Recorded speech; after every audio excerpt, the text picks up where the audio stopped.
Welcome to আইন digital সেবা। আপনারা অনেকেই জানতে চাচ্ছেন যে পাসপোর্ট করতে কী কী কাগজপত্র প্রয়োজন হয়।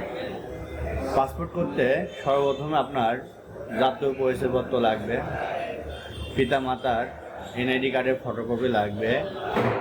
যদি বিবাহিত হয়ে থাকেন তাহলে স্বামী অথবা স্ত্রীর এনআইডি কার্ডের ফটোকপি, আপনার বাসার বিদ্যুৎ বিলের একটা কপি লাগবে এবং আপনার নাগরিক সনদ অথবা চেয়ারম্যান সার্টিফিকেট একটা কপি লাগবে। এটা হচ্ছে 18 বছর উপরে যাদের বয়স তাদের ক্ষেত্রে, আর যাদের 18 বছর নিচে তাদের ক্ষেত্রে বাচ্চার জন্ম নিবন্ধন লাগবে, ডিজিটাল অর্থাৎ ইংলিশ এবং বাংলা দুইটাই লাগবে। আর একটা অনলাইন কপি জন্ম নিবন্ধন ভেরিফাই কপি লাগবে।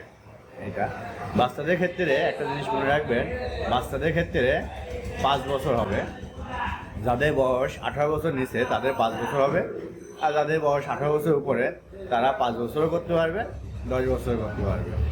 আল্লাহ হাফেজ।